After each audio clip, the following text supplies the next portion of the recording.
Assalamu alaikum. Welcome back to English class grade 6, Unit 4, Lesson 4, with the weekly concept.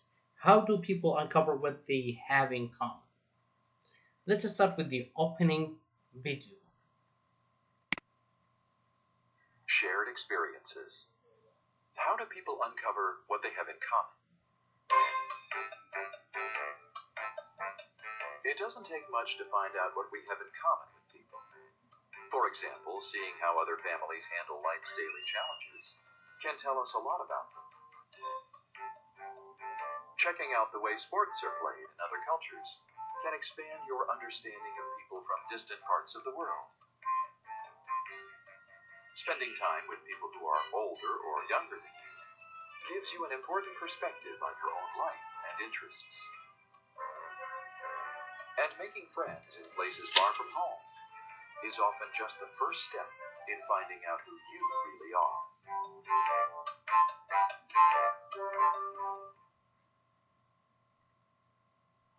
are. That was a very interesting movie, and it actually answered the questions. To start with the vocabulary, always before you start reading, try to identify the highlighted words. Now let's start with adjustment. Adjustment. Starting at a new school in the middle of the year was a big adjustment for me.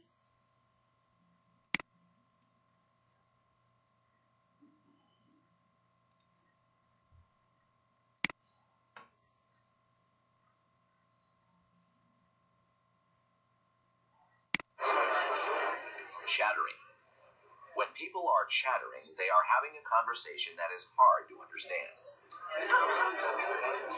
See, this sounds right out of what people were saying. That's why we call it chattering.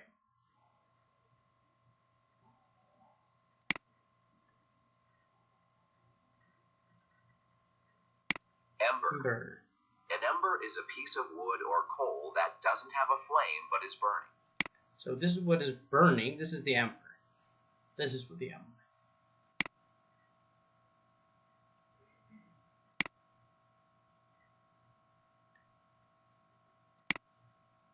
Mentor. Young volunteers often need a mentor who can guide them. So this guy is a mentor. This is the man. He's a very wise man. So the one who gives you advice or guides you. This is what we call a mentor.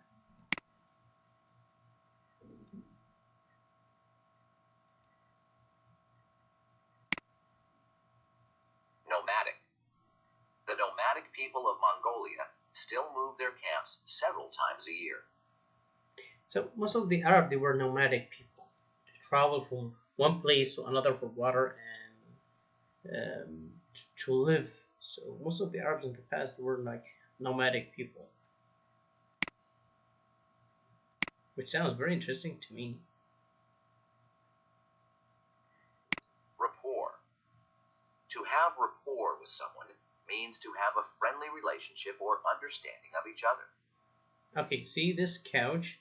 She's very close to it, to her to the team, okay, or to her students. So it's like means when you have like good relationship. This is what they call. This is the meaning of this word. It means to have very good relationship. So,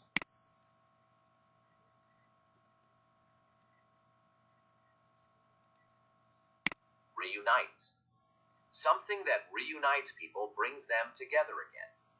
brings them, yeah, back to again. Like I heard that there was like an identical twin that identical twins. They've been separated for like 20 years. Then they've been reunited again. Sturdy. I love this word. Sturdy. Juan wore sturdy shoes to go hiking. Means very strong. Okay. Also, I'll send this to the group. Is the word with vocabulary pictures. The new vocabulary with definitions and pictures, which will help you to understand. Like if you see the word chattering, blah blah blah blah. so it explains it in another way. So also you will have inshallah quiz for the vocabulary, actually an online quiz, and there will be also a hard copy, soft copy, which will be sent to on the group. Please try to do both of them. Let's get back to our studying, and today we'll be studying about Arizona. Okay, as you can see here, before let's start with the genre. As always we say, like, genre, it means type of story. Realistic fiction. What does the word realistic fiction mean? So usually the word realistic fictions is mean what the family, the stories that the story that it's a story, but it can happen. It's usually from the writer, the author's imagination, but it also it could happen. This is the meaning of the realistic fiction. My visit to Arizona. Have you been to Arizona? Actually, I haven't. So this is the essential question. Actually, it's a weekly concept. How do people uncover what they have in common? Read how a girl from Argentina meets the challenge of making new friends in a foreign country.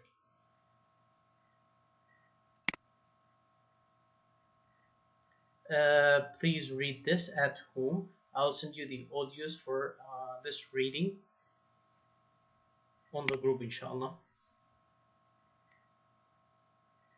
Please, as you read, look at the pictures and read the captions, which are gonna help you understand more.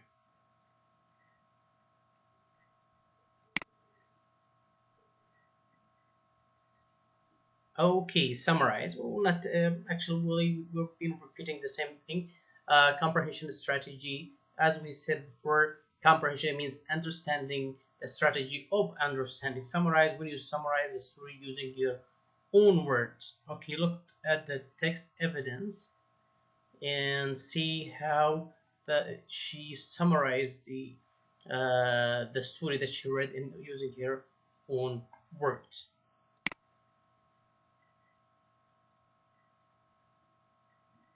Theme, still with the comprehension skill, understanding skill. Theme.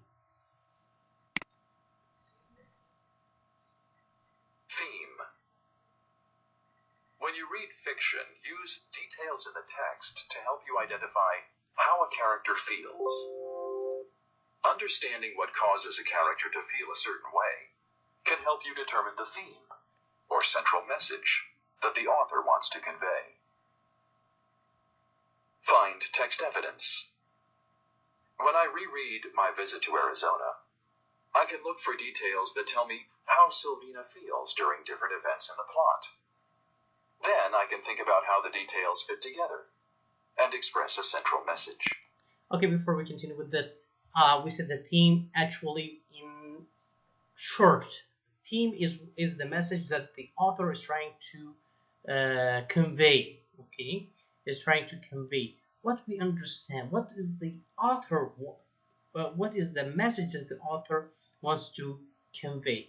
Now he said, if you want to understand this, look to the find the text evidence, and he said, if you reread it, you'll look at what the details, which will lead you to the theme. Let's listen to the first details.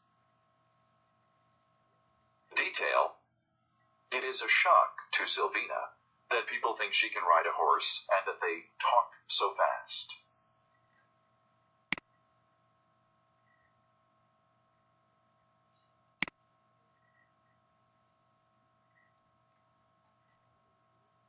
Okay, homographs. Well, now we're reaching the vocabulary. What do you call it? Strategy. Homographs. Homographs. Sometimes when we have words that is spelled the same, but they have different meaning. I guess the most famous one is the word like pad.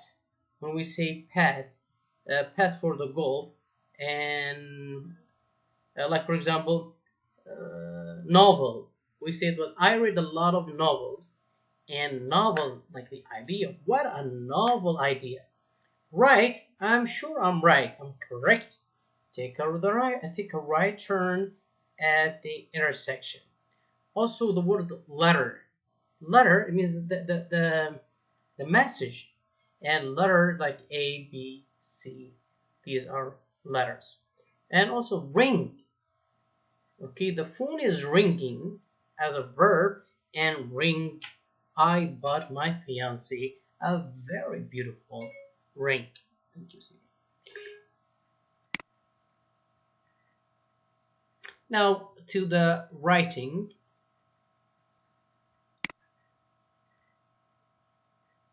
Write about the text. I responded to the prompt, write a diary entry from Sylvina's perspective, describing how she taught Carl to use his camera.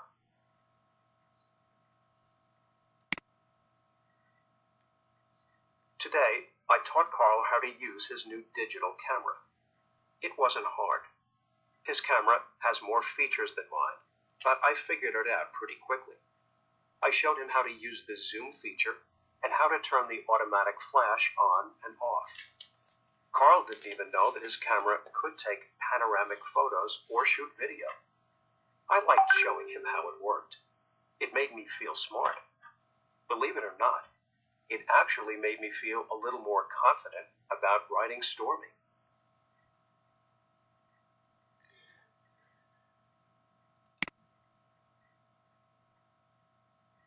Grammar. The verb taught and the pronoun I in this sentence are in agreement. Sequence. I inferred what the character would teach Carl and the order in which she would do it. Actually, when we use past simple, it's talking about the verb and the pronoun is it like I in this sentence are in agreement. Okay. Actually, in past simple, most of the verbs we don't change. There is no third personal pronoun. There we use only the second base form of the verb. Okay. So we don't need to pay much attention here. Now, in sequence, it means in order. You use the sentence what happened first, second, and what happened third. Actually, this week, inshallah, you will have this writing. I want you to write a realistic fiction. I don't want you to copy from the internet or copy from the book. I want you to use your own ideas. Okay? Thank you very much. I tried to make it very short this week because it's very interesting, and you have inshallah another work to do. Thank you very much. See you next time. As I said, don't forget to do your assignments, the online quiz, and the soft copy that will be sent to the group. Thank you very much. Goodbye. See you soon.